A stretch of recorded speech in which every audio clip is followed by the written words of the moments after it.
Good morning! Welcome back to the Digressor. This is Trevor. I am joined once again by Abigail from Manic Pixie Weirdo. Hi, Abigail. Hey, And for this episode, we are talking about Taylor Swift. I'm like really excited. Yeah, I I was going to do a mini-sode about her during season three, but I was like, no, she deserves a full episode. And there's nowhere I could place an episode because it's like every time I was wanted to, it's like nope, something else came up, something else came up, something else came up, and finally I'm like, you know what? Let's just do this. I'm gonna record this, and I was sending you my list of episodes, what my episodes were gonna be this season, and you're like, I want to do Taylor Swift. I was like, okay, you're in Taylor Swift. Like, I wasn't entirely sure how I wanted to approach the episode because I I want to talk about like her career and like her life, but I also want to talk about her impact. So like we can talk about all of it, but like especially want to talk about the reasons behind her re-recording her albums because a lot of casual fans don't understand why. They're like, "Oh, she just wants the money." I mean, I'm not going to say that that's probably not a factor, but I don't know if that's Yeah. like the biggest motivator. I mean, technically it is, but I mean, it's bigger than that. Definitely bigger than that. She doesn't the company that the label that she started with. I think she was 14 when she signed them. They again, like I said yesterday, this is okay for the audience. Since we're recording this out of order, I just thought of this. Um, we recorded a later episode yesterday, and so this is actually the second episode recorded of the season. And so yeah, when we're going to reference things that happened and that were discussed that you haven't even heard yet. Anyway, so as I said yesterday, and that you're going to hear in a later episode, we're not experts. Especially me. I'm not an expert in this. We're just two friends talking. Yeah, definitely. We're not experts. Yeah, we're we're not experts. We're Google warriors. Google ninjas. There we go. So I don't know like what label she was with, and I don't really know all the details. I do know that she didn't specifically own her music, and that the label sold like the masters of her first five albums, and she offered to buy them back, but they wouldn't let her. And so this guy bought it that was not the nicest person, and she wants to own it's her music. That's very personal. She doesn't just write random stuff or something that's unique about Taylor Swift is that she actually writes her own music. She's a songwriter. She's like a real artist. Not to say that people that don't write their own music aren't real artists, but like she is like a through and through artist. Like she writes her own music. So her music is actually very personal. And to the point where like fans can listen to her music and like that know her life like oh she's singing about Dick Gyllenhaal or she's singing about this incident or whatever and so obviously she wants to own that but it's out of her reach now like it doesn't belong to her now so she realized that no she's not with that label anymore she realized that she can re-record it. It's a new recording. She owns it. That's why these new albums, the re-recordings, are called Taylor's version because they belong to her now. Yeah, totally. And I think that's like super interesting because I think it puts like a bigger light on sort of the pitfalls of the music industry in general because the music industry is super cutthroat. Like it's one of the most cutthroat industries that we have as far as like entertainment is concerned. Entertainment in general is just super cutthroat and very very petty and very like incestuous as far as like the way that like like what it takes in order to get big in the music industry as well as the entertainment industry. And I think that she's using her platform, Taylor Swift is, to sort of shed some light and hopefully like be an advocate for change in the music industry, with these with these tailored versions of her songs. And she's had some, she has, as far as I know, she has had massive success with Taylor's version. Oh, definitely. I remember when Red came out. I was already like a big Taylor Swift fan. I was like a huge Taylor Swift fan. She was just another pop artist to me. Like I did like her, but like I listened to the album when it came out, and I'm like, that was okay. Then when Red Taylor's version came out, I think that album is going to be on my Spotify Wrapped because I heard it so many times, and it's because I a lot of the songs on there are basically classics now because they came out so long ago, and they're like kind of nostalgic in a way. Especially the like We're Never Getting Back Together and I Knew You Were Trouble. And I've heard other artists re-record their songs, especially like classics. Like a lot of bands in the '80s will re-record their stuff now, and it does not sound good at all. And when I heard she was going to re-record it and she released these, I was like, oh no. But the thing is she was younger at the time, and she was just starting, and she was like fully formed as an artist, and now she is, and so like I actually prefer the Taylor's versions to the original. I Me actually, too. yeah, they actually sound better, and I refuse to listen to the originals. Like I miss Shake It Up, like I miss listening to it, but I'm not gonna listen to it again until she releases 1989 Taylor's version, because if you listen to the old one, you're supporting the people that basically abused her, like took advantage of her and like are hurting her financially or whatever. Like you're basically supporting the bad people if you listen to the. Oh, we should probably say which albums we're talking about because some people are like she's recording every one of her albums. Like, nope. She's doing Taylor Swift, which is her debut album in 2006. Fearless. Fearless was the first Taylor's version. She's already done that. Speak Now, Red, and 1989. So those are the only. Reputation.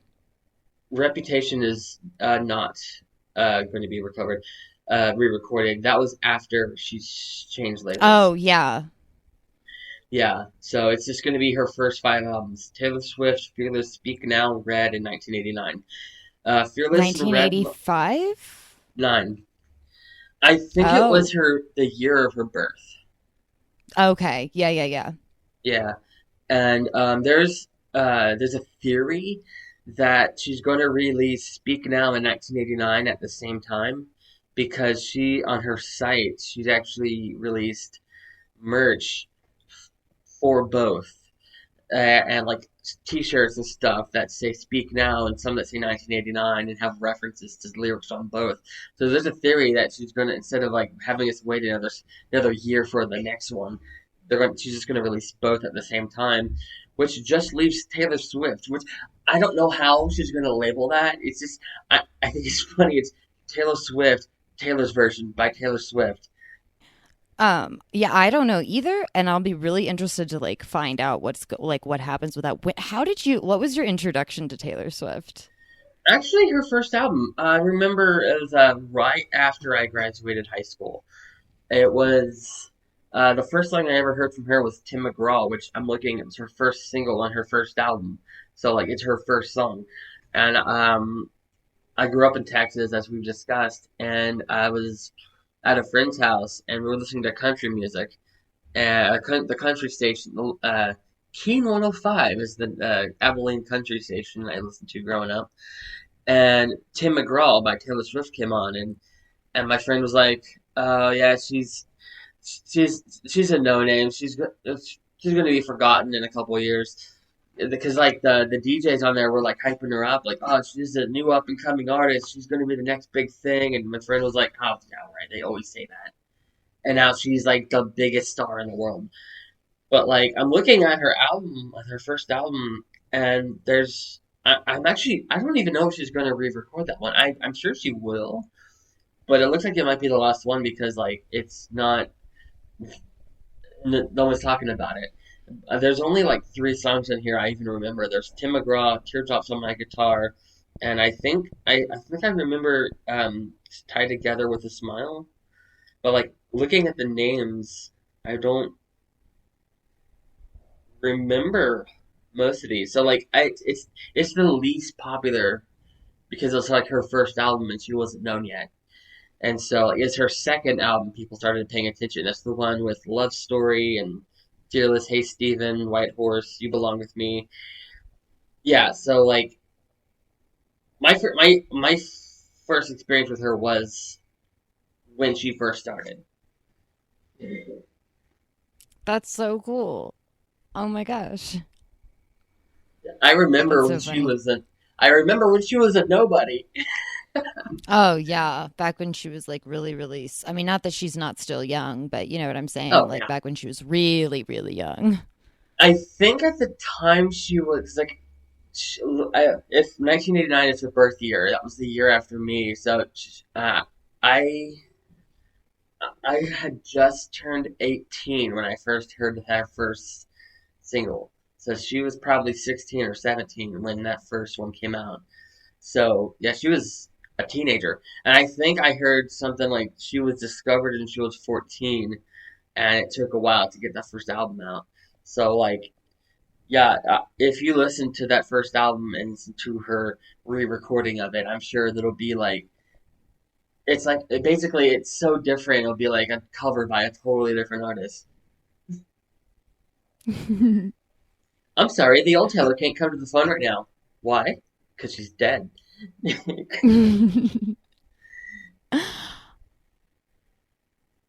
um, I mean, there's a lot of controversy around her as far as like just like throughout her career there has been a lot of controversy around her. Um, and I don't know how much of that is like some of it felt very performative and some of it felt like legitimate. I think the most like memorable controversial moment in Taylor Swift's like career was probably at the Grammys when Kanye West did that incredibly tacky thing where he went up on Yes. stage with I'm gonna her let you and finish. basically like Hey, completely just derailed everything. hey, Um, Abigail, I'm gonna let you finish, but first I'm gonna tell you that Pixie had a better podcast of the year. Yeah, that's basically what he did.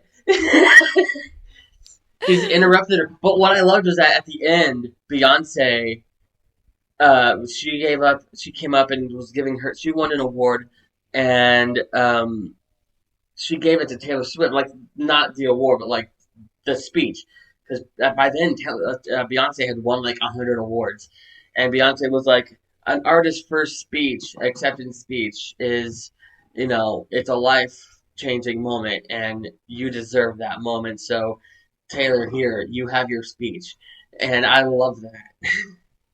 I love that too. I remember when that happened and I remember being like that was a classy move. Like, oh, like that was just so sweet and like my Yes, heart was just like filled with joy. Like two women, first of all, two women supporting each other. Like that was great. Um exactly.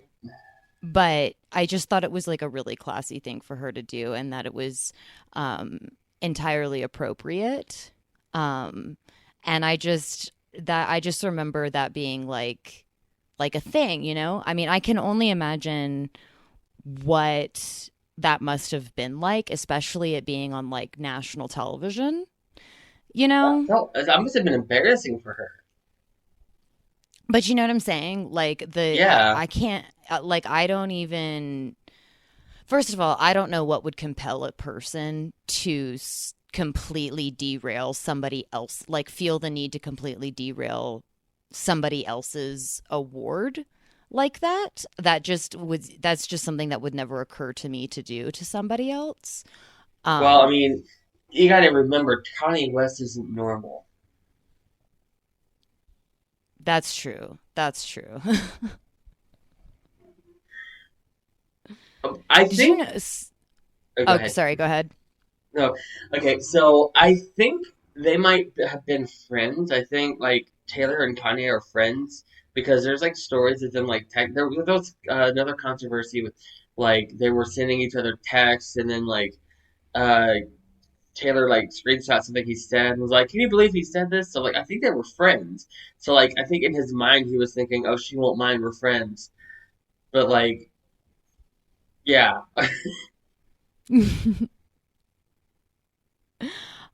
Yeah, I don't know if they're friends or not. I could totally understand why someone would not want to be friends with Kanye. Um, Totally. but I can respect the decision, like, to still want to be like cordial and Oh be yeah. professional, you know? I understand that. I could totally understand that that would be the relationship. Because he is someone in his own right and he is successful in his own way. And uh, so like I understand like wanting to remain as like a professional relationship. I could see that. But I don't know like for me personally, I don't know if I would want to step on the rug of like, yeah, let's be besties. Does that make sense? Like I just Oh don't know if I yeah. would want to do that. There was this amazing picture I saw years ago. I can't find it now. People don't believe me that it exists, but I cannot find it now. I want to like, post it again. It was at some event. Kanye was spewing some of his nonsense. It wasn't making any sense. And Kim, this is when they were still together. You know, I actually like Kim. Like I make fun of the Kardashians a lot, but I actually like them. But Kim, like bless her heart, she was standing next to him, and even the look on her face, she knew what he said was crazy, but she was standing by him, and she's just kind of like, "Yep, this is Kanye." I mean, I don't know. So, do you consider Taylor Swift like country? Do you like because I've never considered her like country music. If She's anything, at best, she has been pop country, like Nashville country, but she's never been like Texas country. Um, No, yeah, I grew up you know what on I'm saying? country. Yeah, she Like, wasn't like Brooks.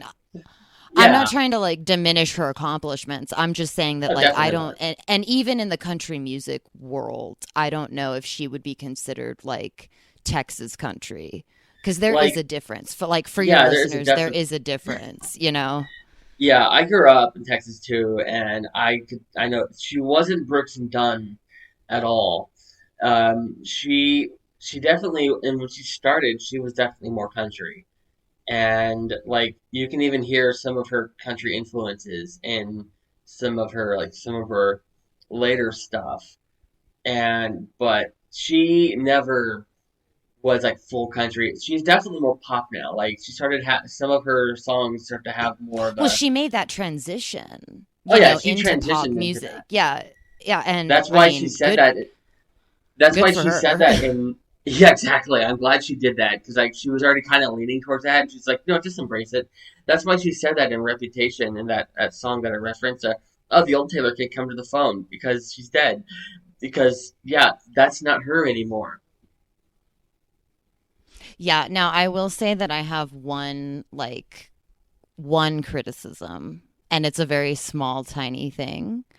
Um so do you remember like she used to have this like beautiful curly long hair.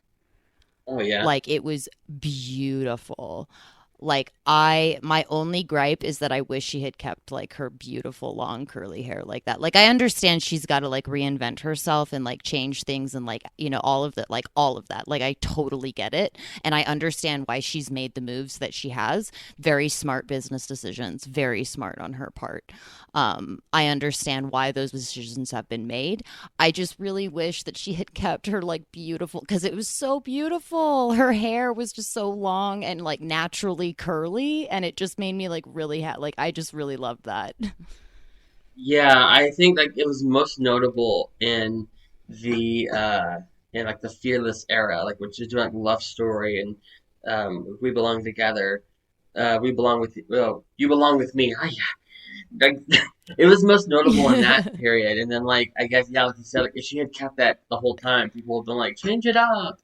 Because, in that industry, like you're saying, like, it's cutthroat. Like, you've got to keep continuously change and evolve with the culture.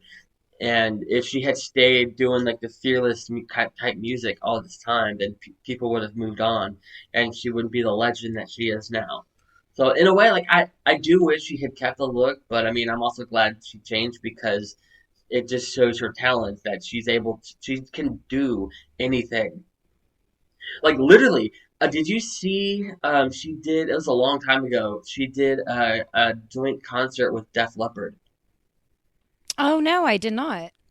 It's incredible. That's like I heard, like I said before, I already kind of liked her, but she was just kind of like just another pop star, like the same way as you like most, just in the group. I grouped her in with everyone else. The moment I kind of rose her above everyone else, I'm like, okay, I totally love her now. She did a concert with Def Leppard, and I saw the thumbnail, I saw the title of the video. It's like she sings with Def Leppard or pour some sugar on me, and I'm like, oh come on. And I watched it. I'm like, she can do anything. And, like, yeah, like I will send you the link to that later because it is an incredible video. Like she can literally do anything. The country, pop, she can do rock, and then like she even did a little EDM in some of her music. And I don't know if she rapped. I think I do remember her rapping at one point, kind of as a joke. Oh, and she's funny.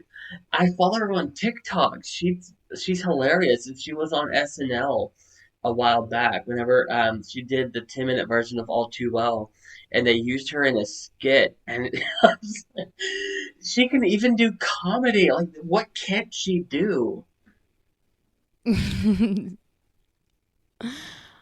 I mean, I don't know. How do you feel? So, like, did you watch Miss Americana? I did not. Well, that was her documentary, right? Yeah, that was the documentary. I I didn't. I usually don't watch stuff like that. Like I know, like I'm a huge fan of Olivia Rodrigo, who could also get her own episode. But like I literally only watched High School Musical, the series on Disney Plus, because I listened to her album Sour even more than I listened to Red, Taylor's version. But she released a documentary on Disney Plus, and I still haven't heard it. I still haven't watched it because it's just not something I don't usually watch those things because usually it's just like behind the scenes, like this is how we make the video, this is what I do on tour, and I'm like, okay. If it was like a documentary on her life, then maybe it's like, hey, this is how I started. But usually those things are just like tour documentaries, and I don't watch those. Well, I watched the documentary and I thought it was really enlightening. It showed me, I mean, it was obviously very skewed in Taylor Swift's direction, but she produced it, like she created it, and so it like that was obvious. But it was basically just like her side of the story, and it really kind of like opened my eyes to like the struggle that she has had like within the industry, and what she has like built with within the industry, and like how she has been able to adapt and change. And it gave me kind of a newfound respect for just how often female artists have to reinvent themselves, and do what they have to do in order to stay relevant within the music industry. And I didn't realize like what all went into it, and that I don't know, like I just go watch the documentary. Like it's really interesting, and it gives you sort of like a new perspective on like what happens within that industry. I thought it was really interesting too in the documentary. She talks about there is sort of the struggle that happens, where she is trying to decide if she wants to come out with her political views, and Yeah, I can there's see this why that would be. struggle that is, you know what I'm saying, and there's like this Yeah. struggle that occurs between like her and her team, and even to a certain extent her family, about like what that would mean, what that would look like, what that would do, the impact of it. And I thought it was really interesting like to watch to watch her sort of in her own right, like coming and finding her voice within that system and like trying to figure out where she's going to fit what she believes into not just her music but into her life, like in general, on this massive scale that she has, been presented with. Yeah, I guess I I just heard that another artist was releasing a documentary, and I just was like, nah, I should probably go and watch that. I looked it up. It's on Netflix, which my subscription. I haven't paid my Netflix in forever because I watched Cobra Kai, and then I didn't pay it after that. I'm like I only got it for Cobra Kai, and now Stranger Things 4 is on, so I'm gonna pay it again next paycheck. So I whenever after I watch season 4 of Stranger Things, I will watch that. Yeah, I would definitely recommend like just checking it out and just sort of because it's really interesting. It's not like the greatest thing ever, but it is really interesting to like sort of see her Insightful then. perspective on things, you know? Yeah, like I don't know if did you see the documentary Paris Hilton did? N- um, the documentary Paris Hilton did. It was a couple I've years ago. I don't seen like remember what it was bits of it, called. I think. I think I've seen like bits of it, but I don't think I've seen like the whole thing. So I that's a watched no. the I used to make fun of her. I think everyone did. Like I would use her as an example of like a super privileged person, and I'd be like I even use her as an example. Like someone is talking about, oh, it's not worth being depressed over, and I would be like, oh, everyone has depressed days. Like it doesn't matter what if it upsets you, then it's worth it. I just like even if like Paris Hilton says like the worst day of her life was the time she broke a nail, that's still it's upset her, so it's worth it. But like then this came out, it turns out that her whole life was a lie, more so than we thought. Like Paris Hilton, as we know her, is a character, and she's actually different. I kind of got into that years ago. I saw her in an interview with her where she was actually, we all think of Paris Hilton as being this complete moron, ditzy person who doesn't know anything. But in this interview, she was like really intelligent. People would actually, it was a political thing, and she had like this fake political campaign ad. And she was like, "I'm gonna run for president," and, and but she was like the thing she was saying. It was like actually, I might vote for Paris if this is how. And we're all thinking, oh, she's just someone wrote her that script. But now after watching this documentary, I think, oh, she might have actually written that herself. Watching this documentary, it turns out like like the Paris Hilton voice that we all know, that's not even her voice. Her real voice isn't that high. It's actually kind of lower. And like what this whole documentary, like it's just kind of when I heard that it was existing, I thought it was just going to be following her around, like moping. But then, like, she's actually telling, like kind of like her life story. Like, hey, this is how you know me, but this is the truth. And I'm not going to get into spoilers, and it'd be another trigger warning if I did, because it wasn't as glamorous as you would think. And I do it's free on YouTube. She released it herself, and I do highly recommend it. It is. I did get emotional at several points. I did not expect that from a Paris Hilton documentary. But yeah, she is not what we were expecting, and that's kind of what you make me think of here with like that. Like I watched a Paris Hilton documentary. I wasn't even her fan, but now I am. And then I wouldn't watch the Taylor Swift or Olivia Rodrigo documentaries, and I am their fan. So maybe I should start watching their documentaries and hearing what their side of the story. Because like I just because like I think what ruined it for me was Justin Bieber like Never Say Never, because that was seen as oh, it's like the backstory, like Justin Bieber's life story, and you get to really know who he is. And I'm like, all right, that sounds interesting. And I watched it, and it's just a concert, and I'm behind the scenes on a tour bus, and I'm like, this is boring. And then This Is It. the Michael Jackson thing. It was like his last like rehearsal footage. It was basically just raw footage, just put out slapped on a DVD. There's no like interviews. There's no like backstory. It's just raw footage from rehearsal. So like I guess those two just kind of ruined all artist documentaries for me. So maybe I should go back and watch the ones that I missed. Yeah, totally. I would definitely recommend like doing that if you have like time, you know? I think after the movie ended, I realized the reason they named it that was because like whenever the credits come, you look at kind of look at the person you're watching it with and go, "This is it."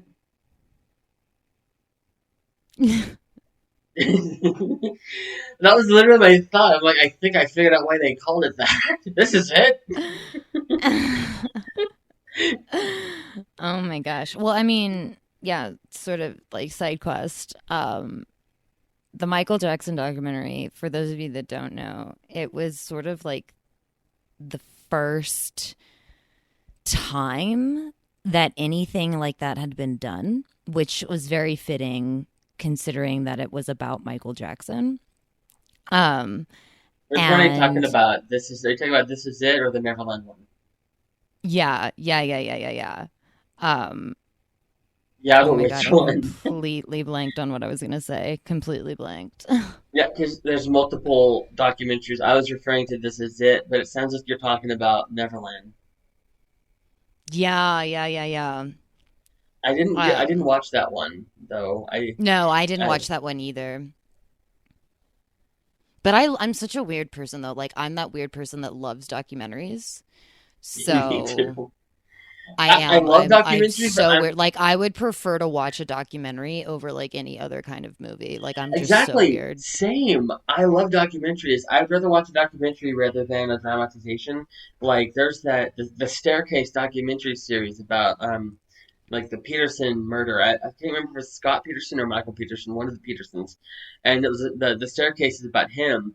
And then that one came out a couple years ago, and now there's a new mini series. It's a like an an adaptation of that. Someone took the documentary and made like a mini series about it with actors, and it's like, why are they? I would rather just watch the documentary series.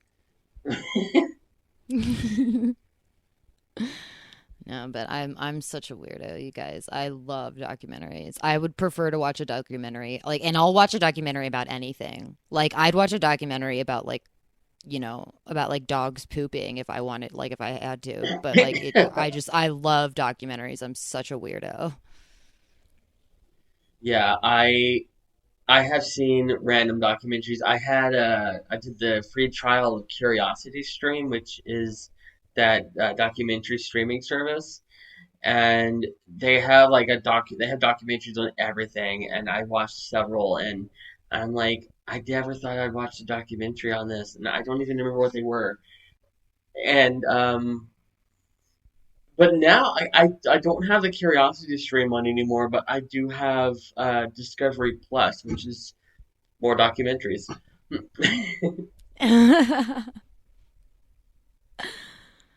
So anyway, Taylor Swift. Oh right, yeah. I digress. Right, my bad, my bad. No, My that's fault, the my name of the fault. podcast. That's what we're here for. Something I've noticed about my episodes, like over 50 episodes in, the title of the episode is just the base, like where it starts, and then just kind of goes from there. Uh, like Well, the point of this episode is talking about Taylor Swift, and here we are talking about like Michael Peterson and Michael Jackson, and like, okay, where do we get on this? Olivia Rodrigo. But yeah, it's like, yeah, I mean, but that's like sort of like your whole thing though with the digressor, so it's yeah, fine. We digress. we digress. It's what happens on this show. Yes. It's what And we do. okay, so I have said in a previous episode, talking to the audience, I have said in a previous episode, especially the SoundCloud recording one, I opened up and I at the beginning and I said nobody listens to the show. The analytics tell me nobody's listening. Well, there is only been a few people that's actually told me they listen, and Abigail is one of the few people that actively listens to the show, which I don't know if you told me that during a space, right? Yeah. Yeah, I think I had my mic off. I was like close to tears. I literally legitimately was like, you're one of my favorite people on Twitter. And so it's like, yeah, I already love you. And then you tell me that. And I'm like, oh my God, kind of starstruck. No, I do listen to your show. I listen to a lot. I try really hard to listen to like indie shows though, and not like all the super overproduced like Yeah, bullshit. there's very few of the big budget podcasts I listen to. HLN does have a few good podcasts. Like they're overly overproduced, but they do it well, and they Hmm. do talk about kind of the smaller stories. So like I support them, but like I don't listen to like Joe Rogan or anything like that. Right, right, right, right, right. Of course, even if he was indie, I wouldn't listen to him. But yeah, I something one thing what brought my attention to you so long ago is the fact that you were like sharing, like you were like retweeting like all of my tweets, and I was like, huh. Again, like I thought you were Pixie back then because of the name on your thing. And so for the longest time, I thought Pixie was over here retweeting all my stuff, which made sense because she's like very supportive. You know how supportive she is, and I Oh thought maybe yeah, I like love I thought, her. oh no, she's gonna be on the show. Yeah, yeah, It's fine. yeah, It's fine. It's fine. yeah. Well, I'm not gonna. I don't know yet if I'm gonna. Okay, so at the time of this recording, I haven't even started the series. I haven't season. I haven't started posting any episodes. So this was. I don't remember what episode this is, but yeah, like I don't know if I'm revealing ahead of time what the episodes are. But Pixie and I are going to be. Pixie agreed to be on one of my episodes, and I'll tell you after what the topic is. She and I geeked out about it for like a half Ooh, hour one day, cool. and I was like, "I need you on my show to talk about this."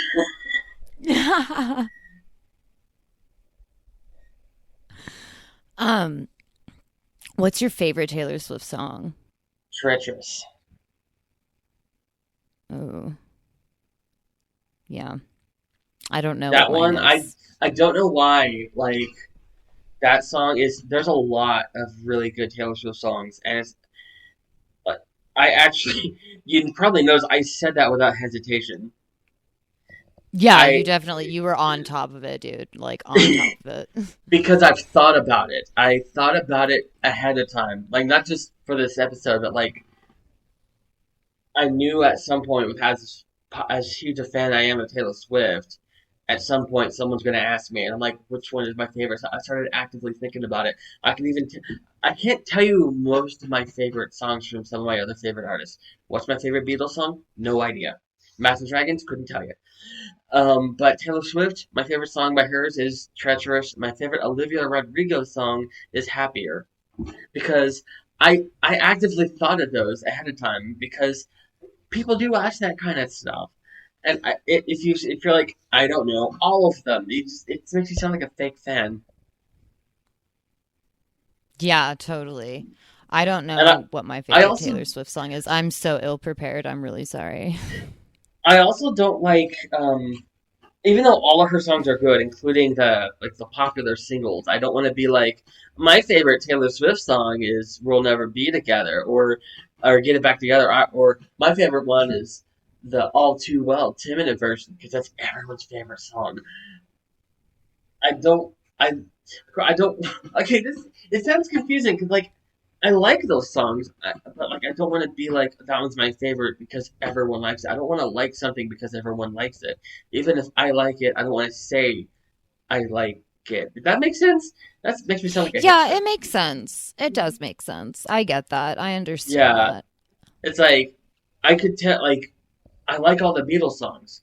But like, I'm not gonna tell you my favorite song by them is "I Want to Hold Your Hand" or "All You Need Is Love." It's probably one of the lesser known songs like "Obla Di Obla Die" or something like that.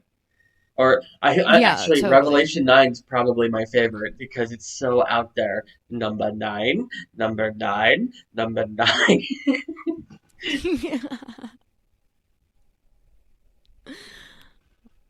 What else can we say about Taylor Swift? I don't know. There's a lot to say, but there's so little time. Hmm. I don't know. She's doing well. She's doing really good, like for herself. She should be proud of herself. She's doing great. More power to her. She's definitely killing it in the music industry. I really am going to be super interested to see what happens with this whole Taylor's version thing, though. Like, I'm really, really interested to see if other artists are going to sort of like jump on this bandwagon kind of a thing and um, see what they do, see if it gets any sort of real change in the music industry. I hope it does. I really, really, really hope for the sake of the artists that it changes the music industry for the better in favor of the artists. I am sort of a pessimist though, and I don't know if that's gonna happen. Um, but we'll see. We'll see. I've actually heard that because of what she's doing, labels have started to crack down on that. Where they're like slipping into Figure the out con. how to write it into their contract so that that Yes, can't happen. Yep, yeah, like even I if knew you re it. yes, I saw that it was trending on Twitter a few weeks ago where like record labels are now putting in their contracts where you can't if you can't re-record and even if you do re-record it still belongs to the label. So Oh my god. it's that's she's fighting to get for people to have ownership. You should own your own art. And that's what I mean by like a cutthroat industry. Like that's what they'll Exactly. do. They'll immediately close the loophole and whether it be to the detriment of the art, like they don't care. They will immediately find a way to exploit that and oh, that sucks. Oh, but yeah, real quick, I just remembered like you said you had one complaint about her, and it was a small one. I I was gonna tell you my one small complaint, but then we changed the subject and I forgot until just now. My one complaint was actually years ago when she had all her music removed from Spotify. Mm. Do you remember that? I do not remember this. Tell me Okay, more. I think it was in 2014 or 2015, somewhere around there. She didn't understand how streaming worked. She thought it was people listening to music for free, and like I'm not getting paid for that. It's basically pirating. That's how she saw it, and so she had Spotify remove all her music. And then about 6 months later, again. Um, what I said at the beginning. I don't know what I'm talking about. I could be misremembering. About 6 months later or a year later, I guess somebody told her like, "Hey, you've lost like $400 million or something like that." She lost a lot of money because of that. Because then people really were pirating her albums. Her albums became like some of the most pirated music on the internet. Because yeah, and I guess someone explained to her like how streaming works and how you still get paid for that. And plus, a lot of people like actually pay for Spotify. I've been paying for Spotify since 2012, and they do get a little bit. I have a friend who has music on Spotify, and he's like, it's like a fraction of a percent per listen. And so, like someone like her, she will make a lot of money for that, but like he doesn't really make anything off of that because he gets like 1,000 listens a month. But like her, she is making something by me listening to her music on Spotify. But now, like she had after that, like she put her music back on Spotify, and now she even had a couple Spotify exclusive tracks. Like she fully embraced streaming now. But like that was the one thing I didn't like is that when she did that, I was like, oh come on. That's wild. I did not know that. Yeah, I mean, it was very brief. I knew that like I knew Spotify's like terrible or whatever, but I didn't know that like she had her music removed and like Yeah, all that stuff. I She, mean, I to get, be perfectly honest, if I didn't understand how it worked, I would be hesitant to like do it either. So like I get it. yeah, you should. What kind of made me realize that streaming was here to stay was when the Beatles and Metallica, like they're very protective of their music. You could never find their music anywhere. Like Metallica famously went after Napster, and they're the ones that got it shut down. The when I realized that streaming was here to stay was when Metallica and the Beatles both released their full catalog onto Spotify, and I was like, wow, that is huge. Oh my gosh. Wow. Yeah. Like I can listen to the Beatles anytime now because before I owned like 3 or 4 albums of theirs of the Beatles, and like that's all the music of theirs I had. If I wanted more, I had to go either buy it, which was not cheap, or pirate it, which I don't like doing. And then they released on Spotify, and now I've listened to like every Beatles song because as huge a fan of as I was, I hadn't heard every Beatles song because you couldn't get every Beatles song.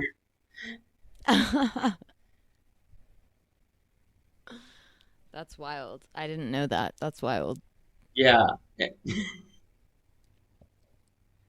Music is my life. Like you and I talked a long time ago about like you talked about doing an episode about your relationship with classical music, and I was like, I think it was a reference to something I said. I was going to do an episode about classical music, but I got my show mixed up with your show. Somehow I got our shows mixed up, and I was like, I could do an episode on classical music, but I don't really have a relationship with classical music. Oh wait, no, that's Abigail's show. And yeah, like crap. There's a reason I was going to talk about that. I don't know. You said something about like being interested to hear like you had a relationship with classical music, and like you would like to hear like someone's relationship with it that doesn't really have that much of a relationship to it. I don't Yeah, know. I don't remember what episode that was, but I'm sure I said it because I do love classical No, music. no, Like no. to That certain wasn't ex- on that wasn't on your episode. That was just us talking. Oh.